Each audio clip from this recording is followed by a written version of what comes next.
Chers amis, nous nous étions posé la question la fois précédente, pourquoi les vacances? Pourquoi le Ben Azmanim? Quel est le but de ce Ben Azmanim? D'autant, on a posé la question que lorsqu'on s'interrompt, c'est dommage, parce que ça interrompt toute l'élévation, toute l'ascension. On ne dit pas la même chose, 24 ans ou 12 ans plus 12 ans. Alors pourquoi sans arrêt on interrompt l'étude dans les yeshivot, dans les Talmudei Torah en Israël, dans les endroits les plus religieux, pour partir en vacances, pour être en vacances?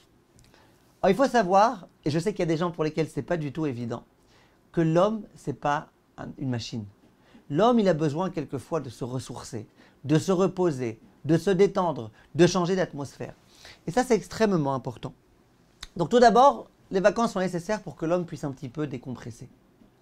Les vacances sont importantes pour que l'homme puisse se retrouver en famille. Ça, j'y reviendrai la prochaine fois, Bezrat Hashem.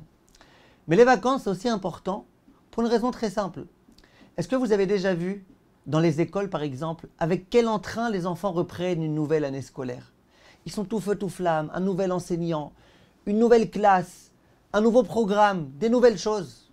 Vous avez déjà vu un Bachur Yeshiva rentrer dans une nouvelle année d'études, dans un nouveau Zman, on appelle ça dans les Yeshivot, une nouvelle Masechet qu'ils vont étudier, un nouvel enseignant de temps en temps, des nouvelles Chavrutot, et puis surtout un nouveau Zman qui commence. Et ils reprennent avec tout l'enthousiasme qu'il faut. C'est évident que si jamais il n'y avait pas eu les vacances, s'il n'y avait pas eu cette interruption, il n'y aurait pas l'enthousiasme du départ. Et donc au bout d'un moment, l'habitude ferait son œuvre, et puis on perdrait complètement notre punch. Pour qu'on ait du punch qui va tenir malgré tout pendant quelques semaines, quelques mois, chacun après à son niveau, il fallait nécessairement qu'il y ait cette interruption. Cette interruption, elle est donc importante. La Gemara, par exemple, dans Masechet Nida, nous dit « Pourquoi la Torah a-t-elle décidé que la femme soit de temps en temps impure? Ça aurait été tellement plus merveilleux qu'elle soit toujours pure et toujours autorisée à son mari. » Dit la Gemara « Non, pas du tout, sûrement pas. Si la femme était toujours autorisée à son mari, eh ben, au bout d'un moment, le mari en aurait marre. Il aurait trop l'habitude d'elle. Il fallait nécessairement qu'il y ait des moments durant lesquels elle soit interdite pour que le mari il puisse un petit peu sentir que sa femme lui manque et vice-versa, que la femme sente que son mari lui manque. Il y a un moment comme ça d'écart dans lequel on se languit l'un l'autre mutuellement. Dit la Gemara, le jour où la femme revient du mikvé, elle est chère à son mari, comme une kala qui revient du mikvé, de la choupa, du dénuptial, le soir du mariage. À savoir, son mari l'attend avec impatience. Alors il y a des gens qui vont dire, c'est dommage, au lieu que l'amour il soit continu, il y a des interruptions. Il y a des manques d'amour en plein milieu. L'amour, il ne peut pas aller en grandissant puisqu'à chaque fois, tu interromps en plein milieu. Réponse, mais non. Cette interruption, elle est nécessaire pour que l'amour reprenne avec beaucoup plus de force. Là, c'est un petit peu la même chose. Pour que Bezrat Hashem, on puisse être dans une relation d'intensité dans notre étude de Torah, il faut quelquefois qu'il y ait des interruptions. Ces interruptions sont donc nécessaires. Simplement, il faut bien comprendre c'est quoi l'essentiel. Le Rav Asher Weiss, une fois je l'ai entendu dire que le but des vacances, c'est, je reprends son expression en hébreu, les chaded et agarzenim. Il dit quelquefois on a une hache, on n'arrive plus à couper avec, elle n'est pas aiguisée. Pendant les vacances, on aiguise la lame. Comme ça, on peut reprendre avec beaucoup plus d'entrain, beaucoup plus de force. Mais comme je vous disais, l'essentiel est de savoir qu'est-ce qui est la chose principale. J'allais dire, il y a une période durant laquelle on vit, c'est la vraie vie. C'est là qu'on vit vraiment, c'est là qu'on est en train de se réaliser. Et il y a des moments on vit plus tellement, mais bon, mais c'est pour pouvoir mieux vivre après. Qu'est-ce qu'est la vie? Est-ce que la vie, c'est ton zman dans lequel tu étudies la Torah, dans lequel tu accomplis toutes tes mitzvot, vraiment tout feu, tout flamme? Et les vacances, c'est le moment durant lequel tu reprends un petit peu des énergies pour pouvoir mieux continuer à vivre après? Ou est-ce que non? Pour toi, toute la période de travail, c'est une période dans laquelle tu hibernes, jusqu'à la vraie période de vie, qui est la période de vacances. Et ça, c'est la véritable question qu'à mon avis, on doit se poser. Les vacances, on disait autrefois, c'est ben azmanim, un entracte. C'est-à-dire que les zmanim, c'est ça l'essentiel. Et ce qui est entre les zmanim, c'est quoi? Eh bien, c'est ce qui est dans le sandwich. C'est la confiture qui est entre les deux tranches de pain. Ce n'est pas l'essentiel, c'est subalterne. L'essentiel, c'est le pain. L'essentiel, c'est les zmanim. Ce qui est entre les deux, ce n'est pas la chose qui est essentielle. Autrefois, ma fille, elle devait faire une petite prise de sang. Et puis l'infirmière, elle lui demande, dis-moi, tu as des frères, tu as des sœurs, combien, quoi? Et puis ils se sont aperçus qu'elle était entre les grands et les petits. Or, elle lui a dit, ah, t'es un enfant sandwich, toi. En Israël, c'est l'expression qu'on emploie. T'es sandwich entre les deux. Ça veut dire, on te remarque pas tellement, t'es sandwich. Et après, il lui a dit quelque chose de malgré tout très réconfortant. Il lui a dit, dis-moi, quand tu as par exemple un sandwich à la saucisse, c'est quoi le meilleur? C'est le pain ou la saucisse? C'est la saucisse. Toi aussi. En tous les cas, ce qui est sûr et certain, c'est que l'essentiel, c'est les zmanim. Et si on comprend bien ça, eh ben, on peut donner un sens à nos vacances.